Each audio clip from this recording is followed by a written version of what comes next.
Hi, I'm Max Keiser. I'm Stacy Herbert. Hey, big news. We're in a frickin' war. Stacy Herbert. That's right. From Vince Cable, we hear that crisis is the economic equivalent of war. And Max, you know, in any good financial war, any war in fact, you need a good general. And I vote for Alexander Lebedev. Why? Well, we all know he punched out that guy, right? He clocked a guy. And I think this is probably, had we had somebody like this as Treasury Secretary in the United States at the time, say all these bankers, Lloyd Blankfein goes to Hank Paulson and says, please, I wrote so many bad loans and they've all blown up, help me. If Hank Paulson had just done the same thing, bam! Well, yeah, we are in a war. That's for sure. That's why I don't understand all this equivocating and quibbling about the pro-Keynesians, the anti-Keynesians, the monetary stimulus crowd, the bailout crowd. If you're in a foxhole and you're getting shot at by financial terrorists, you need to fire back because it's a war. Vince Cable is correct. There are casualties of this war. The impoverishment, the homelessness, the poverty. People don't understand it. They're in a war and they're losing. Yeah, and instead, you know, in a war, what happened in World War I and World War II, the guy jumped out of the foxhole afraid and ran. The general shot him in the back as the guy was running away. This is the equivalent of what the bankers should be treated like. They're running away from the financial system that they themselves created. Instead, here's an image from William Bonsai 7. Yes, this is Tiny Timmy, and he's in charge of the financial system. The Eurozone shuns Geithner. Treasury Secretary Timothy Geithner was in Poland last weekend, and he suggested to the Europeans that it's so easy to solve your problem. You know what you do? You take your $440 billion European Financial Stability Fund and leverage it 10 times and make it worth $4.4 trillion. Yeah, well, that's the solution in the neoliberal Washington consensus model. It's always to expand the debt. Instead of generals, we've got like General Electric. In there, the White House advising Obama. They, of course, have a vested interest. And Obama's doing whatever General Electric wants them to do. And this is not how you run a country in the interest of the people who you're supposed to serve. Well, of course, all the Europeans told in-debt Timmy to go take a hike. But there was another friend of Timmy, you know, we all know Fatso, and he's returned. This is Larry Summers and Tim Geithner in this little image, again from William Bonsai 7. You know, we have the financial art for the financial war because no war is whole without the artist. Yeah, I remember the Troika. America had their own Troika, just like Greece has the Troika that's currently committing financial terrorist acts against that little country. We had the Troika in America, Summers, Geithner, and Rubin. Robert Rubin, the three crusaders of unholy financial warfare, totally destabilizing the U.S. economy and raping it for every nickel they could get. And now Summers is coming back? Oh, my God. That's right. With this piece in the FT, the world must insist that Europe act. So Larry Summers is saying an increase in the central financial commitment to the financial stability of member states and a reduction in their financial autonomy is needed if the currency, the euro, is to survive. Right. Also, Christine Lagarde got her wings clipped. I don't know if you saw that last week, but she came out in the press and suggested that banks needed to improve their capital ratios. She got read the Riot Act by Tim Geithner, who took her in the back room and said, look, no talk about increased cap rates for banks, okay? And he used an epithet at that point. And then she came out the next day singing a completely different song. So forget it, Christine Lagarde, as being some kind of voice of legitimacy. She's in with the Troika. Well, Timmy Geithner also was in Europe rejecting the common European opinion that there should be a financial transaction tax. And, you know, they argue that this is capitalism. You can't have a financial transaction tax. But as we know, with high-frequency trading, the average holding of any share is, what, a few microseconds? 600 kiloseconds. So, yeah, I mean, high-frequency trading is high-frequency looting. And those looters in London, I guess the lesson we know about this, we can learn, is that if the looters in London who are looting the shops, if they looted in fractions of a second, they'd be called market makers, and they were therefore adding value to the system. But because they looted it only took 5 or 10 seconds, then they're now in jail. Well, so wherever these unelected officials, the Timmy Geithners, the Larry Summers and Christine Lagardes of the world, walk or stalk. Of course, riots soon follow. Greece, new austerity, new riots. The more the Greek government does to get bailout money, the more likely its citizens are to riot. The more they riot, the more its GDP suffers. Apparently, the Troika is insisting on 100,000 more people be fired in Greece, and they're also demanding deeper pension cuts. So we know how the Greeks respond to this, Max. Well, the goal is loss of sovereignty. The goal of the Troika is to strip Greece of its sovereignty, because they want to extract rent from that economy by seizing the income-producing assets, and they want the Greeks to be slaves in their own country. That's the goal. And this is the Troika, which is just a rebranded junta. If you remember, the junta was in Greece not too long ago. Greek people rose up, got rid of the junta, now they got the Troika. Well, how come they're not doing anything about the Troika? They must have run out of energy to deal with it. Well, Max, who are the Troika? The ECB, the IMF, the EU. Just groups of engineered institutions of unelected people that are only a few decades old. We created them, and what they want to just take the sovereignty of a 5,000-year-old nation and their culture and their artifacts and their history. They want to strip it. They want to bleed it. They want to just take it, all the guts and the soul from the country, and sell it on the open market for pennies on the dollar because they're scum. They're figments of our imagination. They should snap and wake up and let those people go away. Greece should not be Eurozone debt crisis scapegoat. This is Evangelos Venizelos, the finance minister of Greece. And he says, if we want to stabilize the situation, if we want to avert default, if we want to remain in the core of the Eurozone, if we want the country to stop being blackmailed and humiliated, because no citizen should have to put up with humiliation of their country, we have to make three large strategic decisions. And that is, what? More austerity, essentially, he's saying. He is in bed with the Troika. They need to default. These debts were fraudulently induced to begin with. They have no legal, under the Constitution, before the memorandum rewrote the Constitution, it clearly states that they have no legal obligation to make good on these debts. Well, exactly, but his very statement, Max, listen to his statement again. If we want to stabilize the situation, if we want to avert default, you don't want to avert default. The bankers want you to avert default. The words are precise in their meaning and their intent to bamboozle the population into accepting a poisoned chalice, Stacy Herbert. That's what, exactly. He's using the word we to the people of Greece. Who's we? Acting as if their desire should be the same as what the bankers and bondholders want. He's not a we. He's not Greek. He's a putz.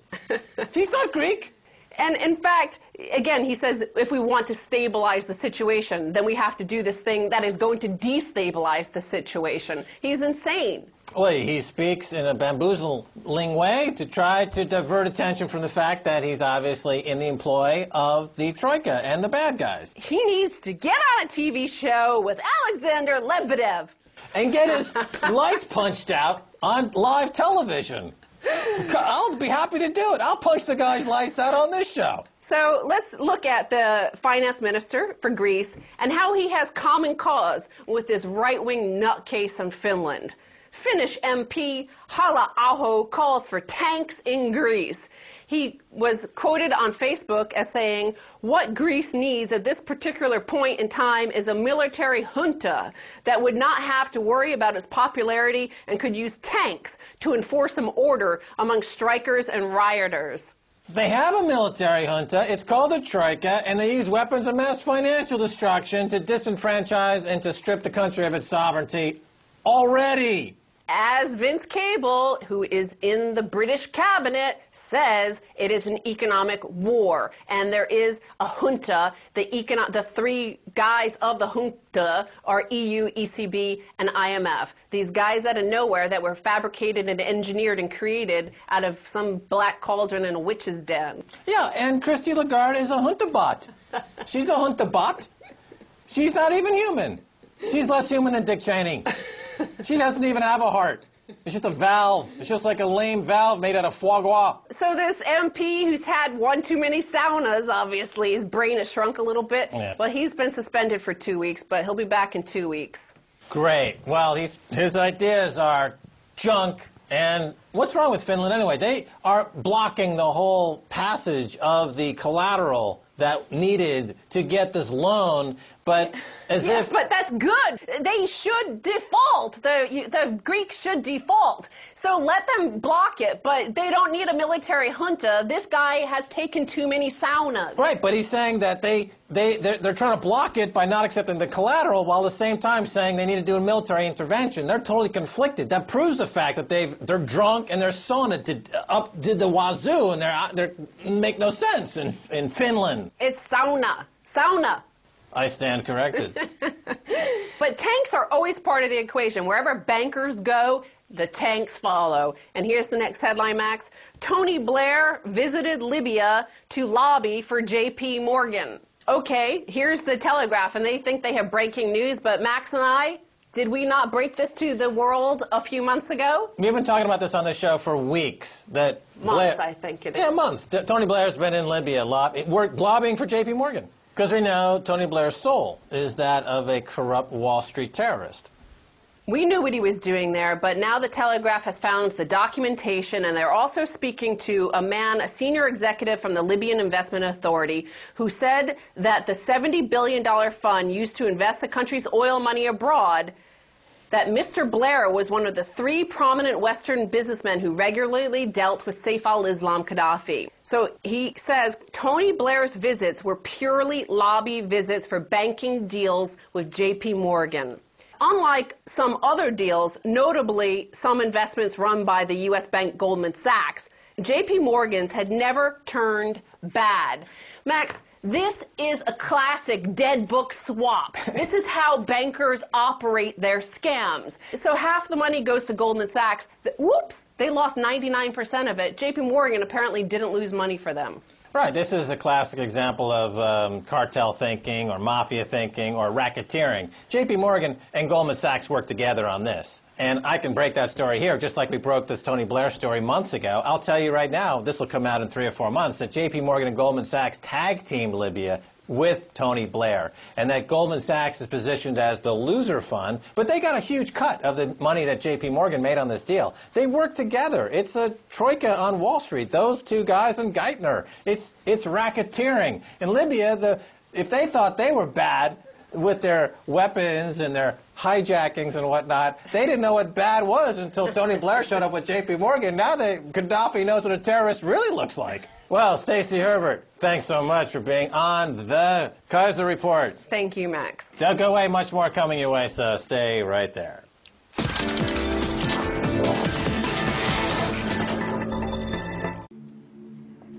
This was a city of about 190,000 people, and we had 80,000 people working for General Motors, or a job that depended on General Motors. General Motors is, if it's not relation to you, it might be your neighbor, somebody you knew. So it's kind of a family-run business. You know, myself, I'm 3rd generation. My father was working there, and you have a lot of 2, 3, and 4 generation families that are there. First, let's understand that it is God that says if a man doesn't work, then he should not eat. It is God who ordained man to work by the sweat of his brow.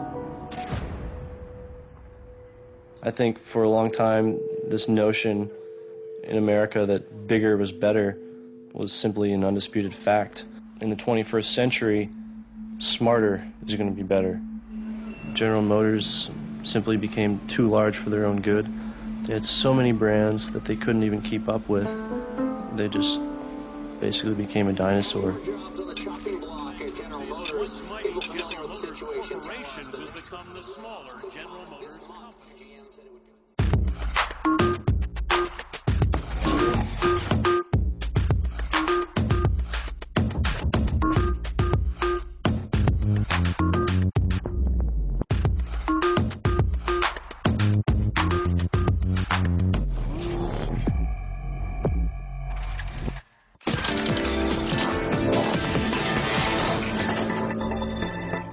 Hi, welcome back to the Keiser Report.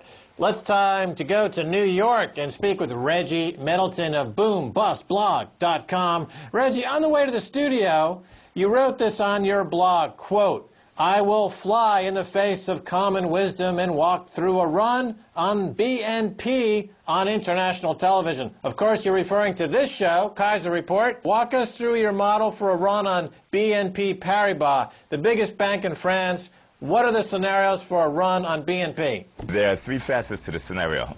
There's the impetus for the problem, which is the fact that BNP is carrying a plethora of assets on its balance sheet at par, basically as a risk-free asset.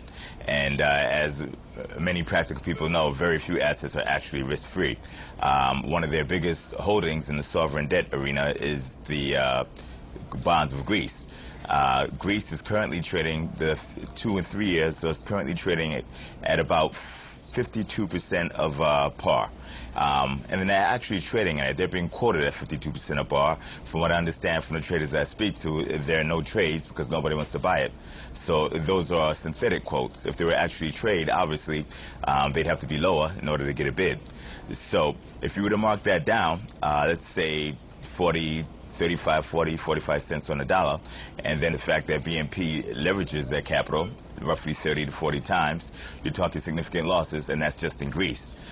If Greece were to default, and the market is pricing in roughly 115% chance of Greece defaulting, think about that math, 115%, but let's say a nearly guaranteed chance of Greece defaulting, it's going to put pressure on other peripheral states as well, and their bonds will trade down, and it's a good chance that they may default, particularly if it's perceived that Greece defaults and achieves some type of benefit from it, such as Iceland, which is one of the fastest growing states in all the EU, or the EU area. Then why wouldn't the taxpayers of Portugal or Ireland default? Instead of going through extreme austerity measures, attempting to pay back massive amounts of debts that they probably wouldn't be able to pay back anyway. So long story short, you have a significant debt problem there. If depositors realize that there's a significant debt issue, they would probably want to move their savings and their checking accounts out of BNP. This is liquid funding that BNP relies upon. Roughly 72% of short-term funding can disappear overnight, literally overnight. You've seen this happen in the United States. Look at Bear Stearns, which had to be rescued over the weekend, and Lehman Brothers as well, which went bankrupt overnight. So it's a problem that was probably known from the beginning of investment banking, but definitely came to light in 2008 with Bear Stearns and Lehman Brothers. Here we are at the end of 2011, and the European banks are sitting on the same precipice. Have we learned our lesson? Obvious answer. Now, on top of the running the bank from the depositors, you also have funding from counterparties, other banks who basically do business with BNP, give them credit lines, loans, swap agreements, etc. If they feel that BNP may not be able to honor up to the contractual agreements, they basically want to leave the door. And the first one out the door is the one with most of the money. The last one out usually gets trampled. So you have a run on the bank from an institutional side with counterparties. Even if they don't run, they can increase their collateral requirements, increase margin requirements, etc. This all pressures BNP from several different sides. Now, to be fair to BNP, they're not the only bank in this situation, but they definitely are in a bank, or is a bank that is in a situation, and it's a precarious situation. Now, Tim Geithner, the U.S. Treasury Secretary, made a trip to Europe, and he proposed kind of a Euro-TARP to try to solve these bank problems. The idea, I guess, being that you would take the balance sheet of BNP, which is completely unsustainable by their ongoing operations. In other words, the bank is technically insolvent. They don't have the ability to roll over their debt. The rumor was that they were begging for dollar funding just a few days ago. They're on the precipice. They are the Lehman of Europe, potentially. And now Timothy Geithner was in Europe saying, well, the solution is to create a Euro-TARP, but then he was rebuffed. They said, no, we can work it out ourselves. The theory, I think, is that Germany somehow is going to create a blanket European-wide funding facility where the banks like BNP can roll up all this trash debt on their balance sheets. Is that possible? Is that workable? Or doesn't that give Germany an awful lot of control over the entire Eurozone? To begin with, here's my thoughts on Germany. Strong economy, very productive. They produce real things, tangible aspects, tangible products and services. But Germany is still a strong export nation. They export primarily to the EU, to the U.S., and to a much lesser extent to Asia. If the EU is broke, which much of it is, then it's going to affect Germany. You know, Germany can sell things to people who can't afford it.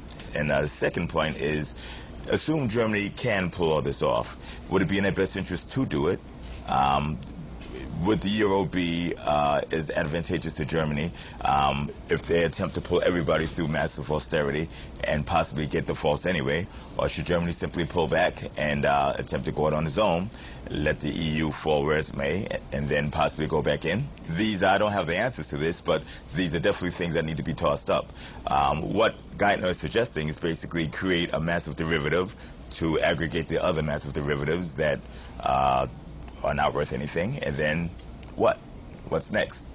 You know, you haven't solved the capital problem, you haven't filled the hole, you haven't provided any solution. You simply took a bunch of nonsense from one side of the table, moved it to the other side of the table. Right, it's extend and pretend, it's a roll-up, it's kicking the can down the road. Now, we went to the Twitterosphere. I went to Max Keiser account on Twitter for questions for Reggie Middleton, and we got a couple of questions here. One from Blah Blah. If BNP Paribas does not see a bank run, or they do see a bank run, what impact will this have on the European and global banking markets? Will it spark a contagion? Which entities are most at risk? Now, I think you've already covered the contagious aspect of this, but how do the dominoes fall? In what order would the dominoes fall in France, in Europe, and globally? If you see a bank run, especially a depositor bank run, you see the ECP provide liquidity. They should, I don't know if they can or cannot, but my presumption would be they should be able to support BNP in and of itself. But BNP has counterparties, so the ECB would have to support BNP, SocGen, you know, the major French banks, and potentially their major counterparties who will probably pull liquidity as quickly as possible. That includes American banks and it includes German banks. It will spread, and it spread quickly. It's very difficult to map the exact route, but you can see who has exposure, and BNP is too large a bank to have any type of incident such as that exist in a vacuum. So if BNP were to have a run, and the run were to get out of control, it would reverberate very quickly throughout Europe. Here we have a next question from Max De Niro from Twitter. He says, Reggie talks a lot about the system crashing, yet advocates taking profits from trades in the very paper that will die with the system. How does Reggie see the end game? What does he use as a store of value? Okay, so this is a question about you have to be very tricky in trading these markets because at any moment they could collapse. So how do you trade around them, and what do you see ultimately as a store of value? I have been very bearish on the U.S., especially the U.S. banking system, the real estate, you know, the pricing of treasuries, etc. That being said, I think the U.S. is on an unsustainable path. Its path is not as unsustainable as that of Europe, at least for the short to medium term, because of the sovereign bonds situation and the banks. You know, Europe has its back against the wall, and it's about to fall through the wall momentarily. The last time I was on your show, I was asked this very similar question about if the U.S. dollar would be sustainable in its current path, and I said, nominally, on the face of it, no, but it appears that we're in a triumvirate of economic powers with the U.S., the EU, and China basically kicking the can down the road to see who falls first. Whoever falls first creates capital flight into the other two, which allows those two to kick the can down the road even further. So we have the U.S., which I've discussed, you know, in detail. We have the EU, which has its back against the wall, and I think is going to blow up momentarily. And then we have China. China is an inflationary bubble sitting on a deflationary precipice. China was able to avoid a lot of the deflationary aspects of the bust by doing what the U.S. did that caused the bubble in the first place, basically allowing the banks to go full force with all the faucets wide open to lend to anything with a heartbeat, or didn't have a heartbeat but looked like it could have a heartbeat if it sounded in the app. When you do that, you amass massive NPAs, which are non-performing assets in the banking system. As the assets start to devalue, you have holes, significant losses and gaps in capital. And that's going to happen in China. It's guaranteed. You cannot get 15 years of growth in 3 years and not pay the piper for it. So it's just a matter of who falls first. Right now, it looks like the EU is going to fall first, and it looks like they're going to beat China to it. If the EU and China can last, then they'll outlast the U.S., and the U.S. will fall. It's a matter of not who's in the best condition, but basically who is the least worst of the bad conditions in the triumvirate. Now, last year, Reggie, Eric Cantona called for French citizens to withdraw their cash from the banks as an act of resistance in this ongoing financial war. Now, the population itself never did withdraw their deposits. Can you see a point, and there's, of course, this protest on Wall Street going on, Occupy Wall Street. Is this an effective way for citizens to engage in what is obviously the predatory aspect to the way the banks are doing business versus how people around the world are getting screwed by the banks? Is forcing a bank closure by withdrawing deposits and possibly going into another currency or precious metals, would this be an effective way to fight this financial war? You know, it would be synonymous to the large institutional investors who are basically shareholder activists.